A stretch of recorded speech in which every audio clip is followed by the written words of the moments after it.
السلام علیکم ورحمۃ اللہ وبرکاتہ۔ اعوذ باللہ من الشیطان الرجیم، بسم اللہ الرحمن الرحیم۔ آیت نمبر 159، ان الذین، بے شک وہ لوگ، فرقو، جنہوں نے تفریق کیا، تفرقے میں ڈالا، دینہم، اپنے دین میں، وکانوا شیعا، اور وہ گروہ گروہ ہو گئے، لست منہم، نہیں ہے ان سے، فی شیئن، آپ کا کوئی مطلب، انما، بے شک، امرہم، ان کا معاملہ، اللہ، اللہ کے حوالے ہے، ثم، پھر، ینبئہم، پھر وہ انہیں بتائے گا، بما کانوا یفعلون، وہ اعمال جو وہ کیا کرتے تھے۔ اپنے دین کو تفرقے میں ڈالنا اور کئی گروہ بن جانا، یہ نبی کریم صلی اللہ علیہ وآلہ وسلم بری الذمہ ہیں اس بات سے، کیونکہ آپ جو دین لے کر آئے تھے نا، آپ نے اپنے اصحاب اور اہل بیت تک منتقل فرما دیا۔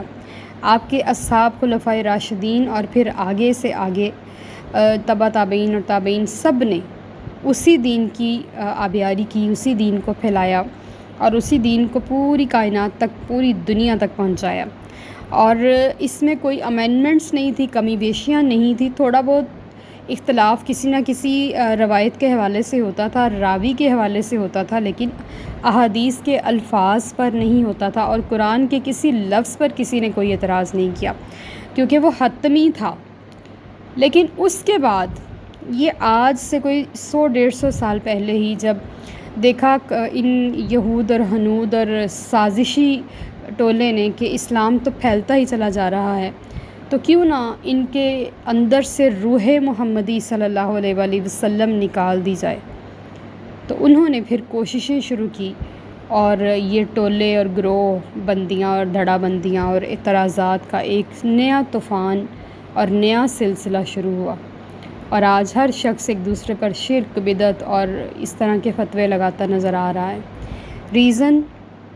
یہی ہے کہ گوادی وہ میراث جو اسلاف سے پائی تھی ہم نے، ثریا سے زمیں پر آسمان نے ہم کو دے مارا، بس کچھ ایسا ہی ہوا ہے۔ عشق رسول نکال کے اور عمل کی طرف ہم نے فوکس کیا ہے، اور پھر یہ تو ایسا ہی ہے جیسے کہ خوبصورت برتن ہو، لیکن جو کھانے والی چیز ہے وہ مزے کی نہ ہو، صرف برتن ہی کی خوبصورتی ہو، تو یہ ایکسیپٹیبل نہیں ہے، اس میں ذائقہ بھی ہونا چاہیے۔ تو ایمان میں عشق کا ذائقہ نہ ہو تو ایمان مقبول نہیں ہے۔ عشق رسول کے بغیر تو کچھ بھی ایکسیپٹیبل نہیں ہے۔ جب دل میں محبت ہی نہیں ہوگی جس کی عبادت کی جا رہی ہے اس کی، جس کا دین پہ ہم چل رہے ہیں ان کی، تو پھر وہ عمل، اس میں وہ مٹھاس، وہ لذت، وہ فائدہ نہیں ہوگا۔ تو دین میں تفرقہ نہیں ڈالنا چاہیے تھا، لیکن اگر اب ڈل گیا ہے تو بیچ کا راستہ ڈھونڈنا چاہیے تاکہ امت مزید انتشار کا شکار نہ ہو، اور یہود اور ہنود جو چاہتے تھے وہ اس میں کامیاب نہ ہوں۔ ہمیں ایک اسلام کے دائرے میں رہ کے مسلمان ہوتے ہوئے، ایک دوسرے کے ساتھ کمپیٹیبلٹی کے ساتھ، ایک دوسرے کی نظریات کا احترام کرتے ہوئے ایک دوسرے کے ساتھ چلنا چاہیے، تاکہ کافر ہمارے لیے تلوار لے کے کھڑا نہ ہو جائے۔ ہمیں پہلے خود کو جمع کرنا ہے، پھر ہم کسی کا مقابلہ کرنے کے لیے تیار ہوں گے۔ تو اللہ تعالیٰ فرما رہے ہیں کہ اے نبی، آپ ان سے الگ ہیں۔ اگر انہوں نے آپ کے بعد دین کو پارا پارا کیا یا خود کو گروہوں میں یا فرقہ بازیوں میں ڈھال لیا، تو اس میں آپ کا کوئی دوش نہیں ہے، آپ کے اوپر کوئی اس کا وبال نہیں ہوگا، بلکہ یہ معاملہ اللہ کی بارگاہ میں پیش ہوگا۔ پھر اللہ قیامت والے دن سمجھائے گا کہ کون حق پر تھا اور کون غلط راستے پر تھا۔ کسی کے فرقے کو غلط نہیں کہنا، لیکن اگر وہ گمراہ ہو تو اس کا ساتھ نہیں دینا، بس یہ بات یاد رکھنی ہے۔ اگر وہ راہ حق پہ ہے، اگر وہ اسلام پر، قرآن پر، احادیث مبارکہ پر، سلف صالحین کے راستے پر ہے تو وہ حق پر ہے، لیکن اگر اس نے کوئی نیا راستہ، نئی چیز اب آ کے نکالی ہے تو وہ حق پر نہیں ہے۔ اس لیے اس کا ساتھ نہیں دینا، لیکن اس کے خلاف تیر تلوار لے کے کھڑے بھی نہیں ہو جانا، بلکہ اسے اپنے عمل کے ساتھ اس راستے پر لانے کی کوشش کرنی ہے۔ آیت نمبر 160، من جاء، جو لے کر آئے گا، بالحسنتی، ایک نیکی، فلہو، تو اس کے لیے، عشر، 10 امثالہا، اس کی مانند ہوں گی، ومن جاء، اور جو لے کر آئے یا کرے، بالسیئاتی، ایک برائی، فلا یجزا، تو نہیں بدلہ دیا جائے گا، الا مثلہا، مگر اس کے برابر، وہم لا یظلمون، اور ان پر ظلم نہیں کیا جائے گا۔ کتنی خوبصورت آیت ہے نا، اللہ پاک ہم سے کتنا پیار فرماتا ہے کیا شان بندہ پروری ہے اس رب کل جہاں کی، وہ کتنا پیار کرتا ہے اپنے بندے سے، اور خاص طور پہ اپنے مسلمان بندوں سے، اپنے مومن بندوں سے، کہ اگر کوئی شخص ایک نیکی کرتا ہے، چاہے وہ اللہ کی عبادت نہیں کر رہا، وہ مخلوق میں سے ہی کسی کا بھلا کرتا ہے، اس نے ایک نیکی کی ہے تو اس ایک نیکی کے بدلے اس کا نامہ اعمال میں ایک نہیں لکھی جاتی بلکہ 10 نیکیاں لکھی جاتی ہیں۔ لیکن یہاں پہ ایک پوائنٹ جو ایڈیشن کے لائق ہے وہ یہ کہ نیکی پہ خلوص کتنا ہے، وہ جتنے خلوص کے ساتھ ادا کر رہا ہے، جتنی دیانت داری کے ساتھ، یعنی کہ اپنے عمل اور اپنے اخلاص میں وہ برابر ہے اور اپنی سوچ میں وہ برابر ہے، تو اس کو 10% یا اس سے بڑھا کے اللہ تعالیٰ اس کو نیکیاں عطا فرمائے گا۔ لیکن اگر ایک شخص ایک نیکی کر رہا ہے اور بے دلی سے کر رہا ہے اور کسی غلط ارادے سے کر رہا ہے تو پھر اس کو ایک ہی نیکی کا اجر ملے گا۔ لیکن اگر وہ جتنا اس میں خلوص ایڈ کرتا جائے گا تو 10 سے زیادہ بھی، کہیں 70 گنا کا بھی، کہیں 27 گنا کا بھی، کہیں اس سے زیادہ کا بھی ہمیں احادیث سے، روایات سے ملتا ہے۔ لیکن خلوص دل سے کی گئی ایک نیکی اللہ کی بارگاہ میں 10 نیکیوں کے برابر ہے۔ کتنا پیار کرتا ہے وہ اپنے بندے سے۔ لیکن اگر کوئی شخص برائی کرتا ہے، چاہے وہ جتنی بھی نیک نیتی سے کرے، چاہے وہ اس کے لیے جتنی بھی ایفرٹس کر رہا ہو، لیکن برائی ہے، اس کا جو وبال ہے وہ 10 برائیوں برابر نہیں ہوگا بلکہ ایک برائی کے برابر ہی اس کا لکھا جائے گا نامہ اعمال پہ کہ اس نے ایک برائی کی ہے۔ چاہے کسی کا برا کیا ہے، چاہے اپنے رب کا گناہ کیا ہے، چاہے کچھ بھی کیا ہے، ہمیں پتہ نہیں چلتا، جانے انجانے میں ہمارے سے سرزد ہو جاتا ہے کیونکہ ہم انسان ہیں، اور یہ نسیان سے لفظ نکلا ہے، یعنی کہ خطا کرنے والا، بھول جانے والا۔ تو بشری تقاضے بھی ہوتے ہیں بندے کے اوپر، اس کا نفس بھی اس پر غالب آ جاتا ہے، اور اس کی بدبختی بھی بعض اوقات غالب آ جاتی ہے جو اس سے برے کام کرواتی ہے۔ تو ہمیں اپنے رب سے ہمیشہ پناہ مانگتے رہنا چاہیے کہ وہ ہمیں ہمارے نفس اور شیطان کے حوالے نہ کرے بلکہ ہمیشہ اپنی ہی بارگاہ میں رکھے اور اپنی بندگی میں رکھے، اور کبھی اپنے بندہ ہونے سے ہمیں دور نہ کرے۔ تو اللہ تعالیٰ فرما رہے ہیں اگر کوئی ایک برائی کرتا ہے تو اس کا ایک ہی گناہ ملتا ہے اور اس پر ظلم نہیں کیا جاتا۔ کتنی یہ اس کی بندہ پروری ہے۔ آیت نمبر 161، کل آپ فرما دیجئے اننی، بے شک مجھے، ہدانی، ہدایت دی گئی یا پہنچا دیا ہے، ربی، میرے رب نے، الی صراط مستقیم، سیدھے راستے تک، دیناً قیماً، دین مستحکم ہے، ملت ابراہیمہ، حضرت ابراہیم علیہ السلام کا دین ہے، حنیفہ، جو صرف حق کی طرف مائل تھے، یعنی کہ یکسو تھے، ما کان من المشرکین، اور وہ نہیں تھے شرک کرنے والوں میں سے۔ اب یہاں پہ اللہ تعالیٰ نبی کریم صلی اللہ علیہ وآلہ وسلم سے ایک بات فرما رہے ہیں کہ اے نبی، آپ ان سے فرما دیجئے کہ اے عرب کے بت پرستو، تم چاہو کسی کو اپنا معبود بنا لو، اللہ کی زمین میں جتنے فتنے فساد پھیلانے ہیں پھیلا دو، میرا اس سے کوئی سروکار نہیں، میں تو صراط مستقیم تک پہنچ چکا ہوں، میرے رب نے مجھے پہنچا دیا ہے، اور یہ ثابت قدمی جو ہے نا، یہ اللہ کی توحید سے ملی ہے، یہ میرے رب نے مجھے راستہ دکھایا ہے، اور یہ کوئی نیا راستہ نہیں ہے بلکہ وہی ہے جو جس پر حضرت ابراہیم علیہ السلام چلے تھے، ہمارے باپ دادا چلے تھے، آدم علیہ السلام چلے تھے، آدم علیہ السلام کی اولاد چلی تھی، حضرت ابراہیم علیہ السلام کے دین تک آ کے یہاں پہ ایک موڑ آ گیا تھا۔ یہاں سے 2 راستے نکلے تھے، ایک اسماعیلی راستہ نکلا تھا، ایک اسرائیلی راستہ نکلا تھا، تو جد امجد دونوں کے ہی حضرت ابراہیم علیہ السلام ہے، عیسائیوں کے بھی، یہودیوں کے بھی، اور ہمارے بھی۔ اللہ پاک نے اپنے خلیل کو بڑا مرتبہ دنیا میں عطا فرمایا، اور آخرت میں بھی وہ بلند مقام میں ہوں گے، اور حنیف تھے وہ، ہر باطل سے منہ موڑنے والے، اپنے رب کی طرف یکسو۔ اور احادیث مبارکہ سے پتہ چلتی ہیں باتیں کہ حضرت ابراہیم علیہ السلام اپنے رب سے ہر لمحہ خوف زدہ رہا کرتے تھے، خائف رہا کرتے تھے ہر وقت۔ بے شک وہ دوست تھے، لیکن کبھی کبھی وہ یہ بھی بھول جاتے تھے کہ میں اپنے رب کا دوست ہوں، اور وہ اتنا زیادہ تقویٰ ان کے اندر بھرا ہوا تھا کہ اللہ کو ان کا تقویٰ بڑا پسند آتا تھا۔ وہ ہر وقت اپنے رب سے ڈرتے رہتے تھے اور اس کی بارگاہ میں اپنا بندہ ہونا پیش کرتے رہتے تھے، اپنی بندگی نیاز مندی پیش کرتے رہتے تھے، اور وہ ہر شرک سے پاک تھے، کیونکہ یہود و نصارہ کی بڑی کوشش تھی کہ وہ ان کو ثابت کر دے مشرک، لیکن اللہ پاک نے بھی حق کے دوستی ادا فرمایا۔ قرآن پاک میں کئی بار یہ آیت نازل فرمائی، وما کان من المشرکین، اور وہ مشرکوں میں سے نہ تھے۔ آیت نمبر 162، کل آپ فرما دیجئے ان صلاتی، بے شک میری نماز، و نسکی، اور میری قربانیاں، و محیایا، اور میرا جینا، و مماتی، اور میرا مرنا، للہ، اللہ کے لیے ہے، رب العالمین، جو سارے جہانوں کا رب ہے۔ آیت نمبر 163، لا شریک لہ، اس کا کوئی شریک نہیں، وبذالک امرت، اور مجھے یہی حکم ہوا ہے، وانا اول المسلمین، اور میں سب سے پہلا مسلمان ہوں۔ اللہ پاک نے ہمیں بڑی خوبصورت آیت عطا فرمائی ہے، اور ہم ہر قربانی پہ اس آیت کو، جانور کو ذبح کرتے وقت، ہر بڑی عید پہ پڑھتے بھی ہیں۔ قل ان صلاتی و نسکی و محیایا و مماتی للہ رب العالمین لا شریک لہ وبذالک امرت وانا اول المسلمین۔ اور اس آیت سے ہمیں ایک دعا کا طریقہ بھی اپنے رب کی طرف سے نبی کریم صلی اللہ علیہ وسلم کے صدقے میں ملتا ہے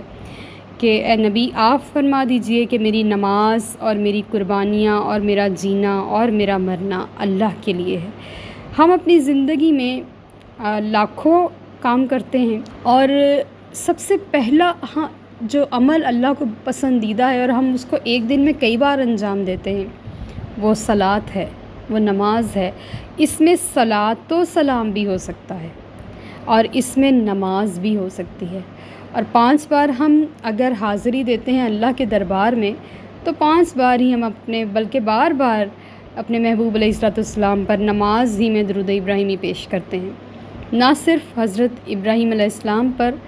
بھی پیش کرتے ہیں، اور کریم آقا صلی اللہ علیہ وسلم پر بھی پیش کرتے ہیں۔ تو نماز جو ہے وہ بندے کی معراج ہے، وہ اپنے رب سے قریب ہوتا ہے جب وہ اپنے رب کی بارگاہ میں حاضر ہوتا ہے۔ اور یہاں 2 حاضریاں ہوتی ہیں، ایک تو وہ اپنے رب کی بارگاہ میں حاضر ہوتا ہے، دوسرا جب وہ تحیات پہ بیٹھتا ہے تو بار بار کہتا ہے السلام علیکہ ایھا النبی، پھر وہ حضور کی بارگاہ میں حاضر ہو جاتا ہے اور اپنی اٹینڈنس لگواتا ہے، یا رسول اللہ میں حاضر، آپ پر سلامتی ہو۔ اور قربانی کیا ہے؟ قربانی یہ ہے کہ بندہ اپنے رب کی خاطر ہر وہ چیز جو اس کے لیے ضرورت سے زائد ہے اور اس کا استعمال کرنا لایانی ہے، اس کا دونوں جہانوں میں کوئی فائدہ نہیں ہے، تو وہ اس کو قربان کر دے، اس کو چھوڑ دے، ترک کر دے۔ اور علامہ قرطبی کہتے ہیں کہ اس آیت میں نسک یعنی کہ قربانی سے مراد ہر قسم کے نیک اعمال ہیں، اور قربانی بھی اس میں داخل ہے۔ اور جو قربانی ہم کرتے ہیں وہ ہم حج کے دن ہی بس نہیں کرتے، بلکہ سارا سال بھی اگر کوئی شخص اپنے رب کی بارگاہ میں کچھ بھی پیش کرتا ہے جو اس کے لیے پسندیدہ ہے، تو وہ قربانی میں ایڈ ہو جاتا ہے۔ اور محیا اور ممات، ہمارا جینا مرنا اللہ کے لیے ہے۔ اپنی زندگی بھر کے سارے اعمال جو بے شک ہم دنیا داری ہی کے لیے کرتے ہیں، لیکن اگر ہم خلوص نیت سے کرتے ہیں، چاہے وہ گھر کے کام ہوں، آفس کے ہوں، ادارے کے ہوں، یا کسی بھی جگہ پہ ہم جاب کر رہے ہیں، یا کوئی بھی کام کر رہے ہیں، کسی بھی قسم کا اپنا ہی کوئی کام کر رہے ہیں، تو وہ للہ، اللہ کے لیے کیا جائے تو وہ عبادت بن جاتا ہے۔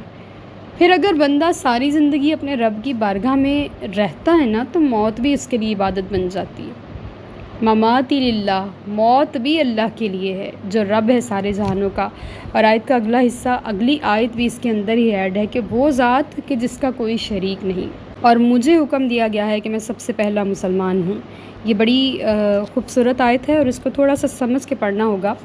نبی کریم صلی اللہ علیہ وسلم سب سے پہلے مسلمان کیسے ہیں؟ آپ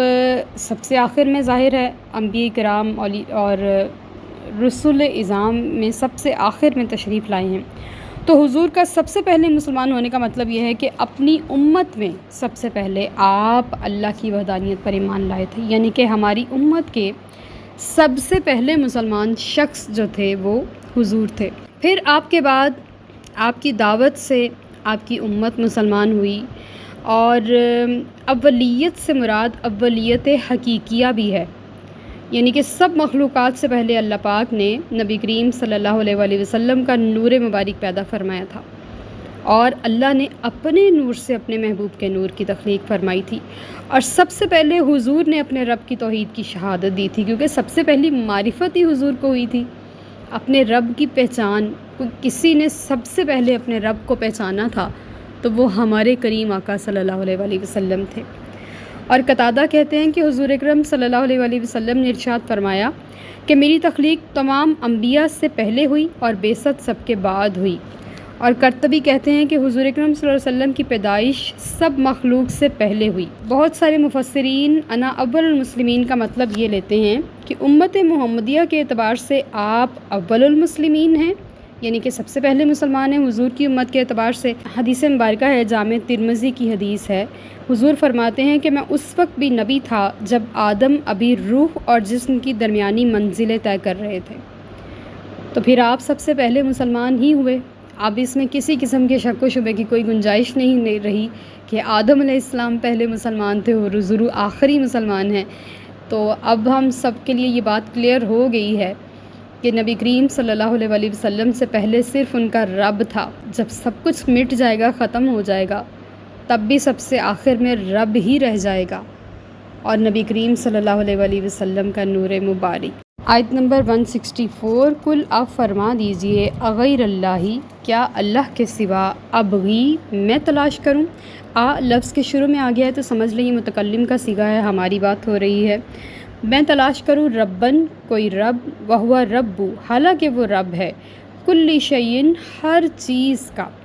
ولا تکسبو، اور نہیں کماتا، کل نفس، کوئی شخص، الا علیہا، مگر وہ اس کے ذمے ہوتی ہے، یعنی کہ ہر شخص اپنی کمائی کا خود ذمہ دار ہے۔ ولا تزرو، اور نہیں اٹھائے گا، وازراتوں، کوئی بوجھ اٹھانے والا، وزرا اخرى، کسی دوسرے کا بوجھ، ثم پھر الی ربکم، اپنے رب ہی کی طرف، مرجعکم، تم سب کو لوٹ کے آنا ہے، فینبئکم، پس وہ تمہیں آگاہ کرے گا، بما کنتم فیہ تختلفون، جن باتوں میں تم اختلاف کرتے ہو۔ اب یہاں پہ کفار کی ایک ہٹ دھرمی کہہ لے یا ان کی طرف سے بار بار آنے والا ایک مطالبہ ہے، جس کا جواب اللہ پاک نے اس آیت میں بیان فرمایا کہ وہ بار بار نبی کریم صلی اللہ علیہ وسلم سے کہا کرتے تھے کہ آپ ہمارا دین قبول کر لیں، ہمارے خداؤں کی پرستش کریں، اور اگر آپ کو یہ کچھ نقصان پہنچائیں گے نا تو ہم ذمہ داری لیتے ہیں۔ تو اللہ تعالیٰ نبی کریم صلی اللہ علیہ وآلہ وسلم کو ارشاد فرماتے ہیں، ان بیوقوفوں سے کہہ دیجیے کہ میں اپنا رب چھوڑ کے جو کائنات کی ہر چیز کا خالق ہے، مالک ہے، انہیں رب بنا لوں۔ کتنا لغو خیال ہے، بیکار خیال ہے۔ حالانکہ کوئی بوجھ اٹھانے والا کسی دوسرے کا بوجھ نہیں اٹھائے گا، ہر بندے نے اپنا بوجھ خود اٹھانا ہے۔ آج اگر ہم دنیا میں دیکھ لیں تو نفسا نفسی کا یہی عالم ہے کہ جس کا بوجھ ہے وہی اٹھا رہا ہے۔ کوئی کسی کا اپنا کندھا نہیں پیش کرتا جب تک کہ وہ مر نہیں جاتا، اور وہ کندھا صرف قبرستان تک کے لیے ہی ہوتا ہے، اس کے بعد کوئی اس کے لیے دعا بھی نہیں کرتا اور اس کے لیے کوئی اس کی قبر پہ بیٹھتا بھی نہیں ہے۔ تو کوئی بوجھ اٹھانے والا کسی دوسرے کا بوجھ کل قیامت والے دن نہیں اٹھائے گا، ہم نے قرآن میں یہی پڑھا تھا، لیکن آج دنیا میں بھی نہیں اٹھائے گا، یہ آج ہمیں دکھائی دے رہا ہے۔ اور پھر جب اللہ کی بارگاہ میں چلے جائیں گے وہ کفار بھی اور ہم بھی، تب اللہ آگاہ فرما دے گا کہ اختلاف اصل میں تھا کیا اور اس کی حقیقت کیا ہے۔ آیت نمبر 165، اور یہ سورہ الانعام کی آخری آیت ہے۔ وَهُوَ الَّذِي، اور وہ ذات، جَعَلَكُمْ، جس نے بنایا تمہیں، خلائف الارضی، زمین میں خلیفہ، وَرَفَعَ، اور بلند کیا، بَعْضَكُمْ فَوْقَ بَعْضٍ، تم میں سے ایک دوسرے کو، درجات، درجوں میں، لیبلوکم، تاکہ آزمائے تمہیں، فی ما آتاکم، اس چیز میں سے جو اس نے تمہیں عطا فرمائی، ان ربک، بے شک آپ کا رب، سریع العقاب، سزا دینے والا ہے۔ سریع کا مطلب ہوتا ہے جلد، سرعت کے ساتھ۔ وَإِنَّهُ، اور بے شک وہ، لغفور الرحیم، بہت بخشنے والا، ہمیشہ رحم فرمانے والا ہے۔ اب اس آیت میں اللہ تعالیٰ بیان فرما رہے ہیں کہ وہی ذات ہے جس نے تمہیں زمین میں اپنا خلیفہ بنایا اور تم میں سے بعض کے بعض میں درجات بلند فرمائے۔ ہم زمین میں اللہ کے نائب ہیں۔ اللہ کا نائب ہونا کوئی چھوٹی بات نہیں ہے۔ اللہ کے ایمبیسیڈر ہونا، یعنی کہ ایمبیسیڈر وہ ہوتا ہے کہ جیسے اگر ہم کسی کو اپنا پیغام دے کر بھیجیں کہ جا کے اس کو میرا پیغام دینا، تو وہ ہمارا ایمبیسیڈر بن گیا، ہمارا خلیفہ بن گیا۔ تو اللہ نے اپنا پیغام دے کر انسانوں کو زمین پر بھیجا تھا۔ اب چونکہ نبوت اور رسالت کا سلسلہ بند ہے، اب اولیاء، علماء اور صلحاء کی ذمہ داری ہے کہ وہ اللہ کے نائب ہونے کی ذمہ داری ادا کریں۔ ہم اللہ کے نائب ہیں، ہر شخص ذمہ دار ہے۔ اگر وہ اپنی آنکھوں کے سامنے کوئی غلط بات ہوتا دیکھ رہا ہے تو اتنا نالج سب کو ہونا چاہیے کہ یہ غلط ہے، یہ شرعی تقاضوں کے مطابق بھی غلط ہے اور یہ معاشرتی تقاضوں کے مطابق بھی غلط ہے۔ تو اگر کوئی شخص زیادہ جلدی ریئیکٹ کرتا ہے، اس کا مطلب ہے وہ درجوں میں ان سے تھوڑا سا بڑا ہے، وہ تھوڑا زیادہ نالج رکھتا ہے۔ اور انسان کو فرشتے کے اوپر جو برتری ملی تھی وہ علم کی وجہ سے ملی تھی۔ جو علم رکھتا ہے وہ عام انسانوں سے برتر ہے، اس کا درجہ اللہ کی بارگاہ میں بلند ہے۔ تو عالم کی کیئر اور قدر کرنی چاہیے اور اس کے علم پر انگلی نہیں اٹھانی چاہیے۔ ہم ان کو فٹافٹ ملا کہہ دیتے ہیں کہ مولوی کی بات نہیں سنو، حالانکہ وہ یہ مولوی علم سے بنا ہے اور علم سے ہی انسان فرشتوں سے بہتر بنا ہے۔ تو اللہ کی بارگاہ میں بندے درجہ بدرجہ ہیں، کوئی بہت زیادہ عملوں میں اچھا ہے، کوئی بہت زیادہ اخلاق میں اچھا ہے، کوئی خوبصورتی میں پیارا ہے، کسی کے پاس ڈگریاں زیادہ ہیں، کسی کے پاس کوئی ہنر ہے، یعنی کہ ہر بندے کے اندر دوسرے بندے سے مختلف کوالٹیز موجود ہیں۔ اور اسی طرح اللہ کی بارگاہ میں اللہ کے بندے خلوص نیت کی وجہ سے درجہ بدرجہ ہیں۔ بعض عبادت کرتے ہیں تو اپنے رب کو منا کے اٹھتے ہیں، ان کی ہر عبادت آنسو سے شروع ہو کے اور آنسو اور سسکیوں پہ ختم ہوتی ہے، اور بعض عبادت کرتے ہیں انہیں یاد ہی نہیں ہوتا کہ وہ کیا پڑھ رہے ہیں، وہ سارا دھیان ہی دنیا داری ہماری طرح ہوتا ہے،